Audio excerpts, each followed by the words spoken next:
The quiet math that turns $200 per month into $1 million.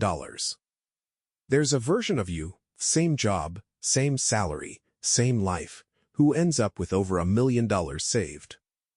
Not because they got lucky. Not because they invented something. Not because they married into money or inherited a windfall from a relative they barely knew. The only difference between that version of you and the one standing here right now is a single decision made early enough for math to do the rest. That's what nobody tells you. $1 million isn't an income problem. It isn't even a savings problem, it's a time problem. And once you see the equation clearly, really clearly, it changes the way you look at every month that passes. So let's look at the equation. Here's the scenario. You invest $200 every single month. That's it. No lump sum. No windfall. No raise required. Just $200 every month, placed into an account that earns roughly 8% per year, which is a conservative estimate of what a basic index fund tracking the U.S. stock market has historically returned over long periods, after accounting for the average ups and downs along the way. 8% annually, $200 a month. Nothing fancy. At the end of year 10, you have about $36,000. That's decent. Better than most savings accounts. Better than the national average. But it doesn't feel like anything special yet, and that's important, because this is the part where most people get discouraged and stop. The numbers don't feel impressive enough. The effort doesn't feel worth it. Stick with it. At the end of year 20, you have around $118,000. Now it's getting interesting. You've contributed $48,000 of your own money over those 20 years, and the rest, $70,000, came from growth alone. The math is already doing more work than you are. At the end of year 30, you have approximately $298,000. Your contributions total $72,000. The growth? Over $226,000. You're being outworked by an equation you set up 3 decades ago and never had to touch. And at the end of year 40, you have $1,054,000. $1 million. From 200 a month.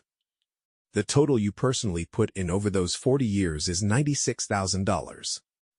The other $958,000, nearly 10 times your contribution, was generated entirely by compound interest, by growth earning growth, stacking on itself year after year, quietly, while you cooked dinner and went on vacations and lived your life. That's the quiet math. Now here's the part that stops most people cold when they see it for the first time.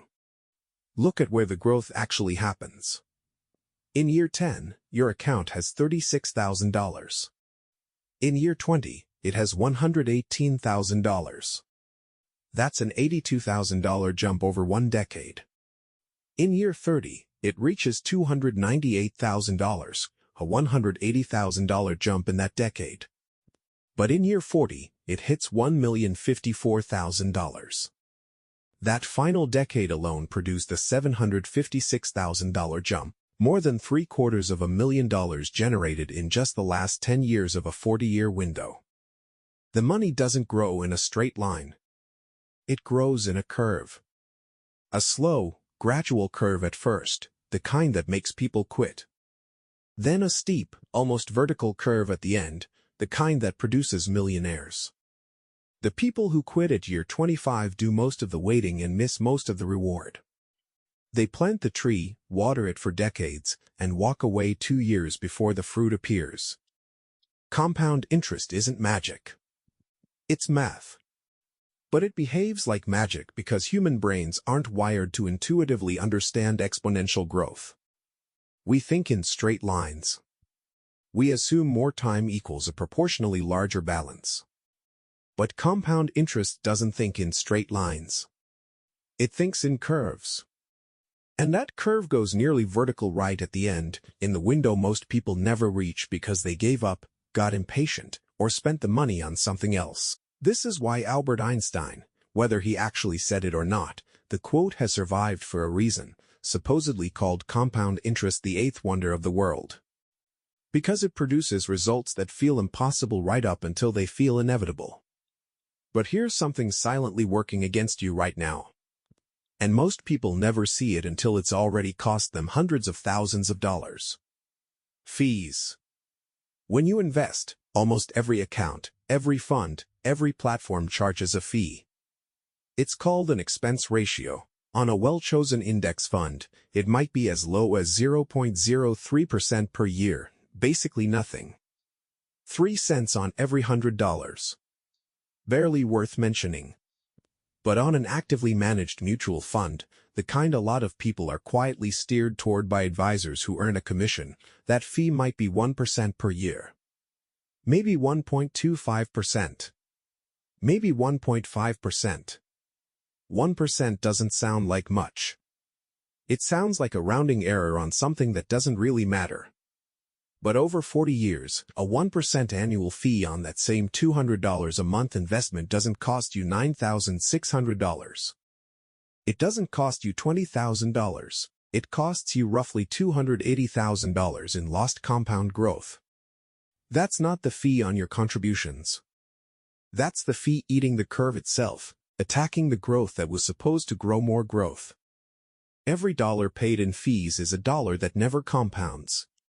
You don't just lose that dollar. You lose everything that dollar would have become over the remaining decades. Low-cost index funds exist specifically to solve this problem. They track the overall market instead of trying to beat it. They charge almost nothing to operate, and decades of research back up their results. John Bogle, the founder of Vanguard and one of the most influential figures in modern investing, spent the latter half of his career making a single argument. Most investors would be dramatically better off with a simple, cheap index fund than with any sophisticated actively managed strategy. Academic research, including the landmark SPIVA reports published by S&P Dow Jones Indices, has consistently shown that the vast majority of active fund managers fail to beat their benchmark index over periods of 15 years or more, after fees.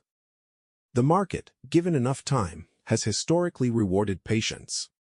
A manager trying to outsmart the market usually just adds cost. Now let's talk about the most counterintuitive piece of this whole picture. Because this one will actually change how urgently you feel about starting.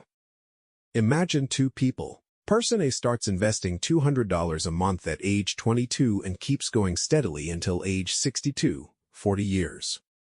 Person B waits until 32, then decides to invest $400 a month, double the contribution, until age 62. 30 years of double the amount. Person B is clearly trying harder. They're putting in more every month. They're contributing more total money. Person B puts in $144,000 of their own money over those 30 years. Person A puts in $96,000. Person B contributes $48,000 more out of pocket. At age 62, Person A has approximately $1,054,000. Person B, despite contributing significantly more money every month, has approximately $734,000. Person A wins by over $300,000 by starting a single decade earlier with half the monthly contribution. Time beats contribution size. That isn't a motivational phrase on a poster. It is a mathematical outcome. The 10 missing years at the beginning cost Person B more than the extra $200 a month they contributed for 30 years ever could. So what does this actually look like in practice? Where does the $200 go? If your employer offers a 401k with a matching contribution, even a partial match, that is the first place your money belongs. An employer match is an immediate 50% or 100% return on your contribution before the market does a single thing. There is no investment anywhere that guarantees that kind of instant return. You capture the full match first, always, before you do anything else. After that, a Roth IRA is one of the most powerful long-term wealth-building tools available. You contribute after-tax dollars now, and every dollar of growth, including that eventual million, comes out completely tax-free in retirement. At current contribution limits, you can put up to $7,000 per year into a Roth IRA. That's about $583 a month.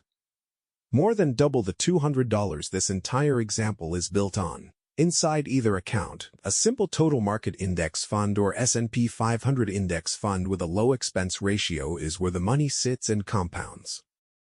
You don't need to pick stocks. You don't need to time the market. You don't need to watch financial news or rebalance every quarter. You set up the contribution. You pick the fund.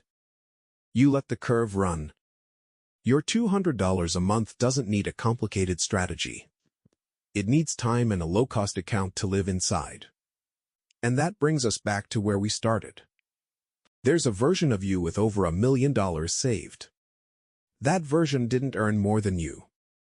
They didn't sacrifice their entire lifestyle. They didn't get lucky or catch a perfect market moment. They just started early enough to let an equation run long enough to finish. The math was always there. It doesn't require wealth to begin. It only requires time to complete. Every month you wait is a month the curve doesn't get to run. And every month you start is a month the curve gets one step closer to vertical. The quiet math is patient. The question is whether you are.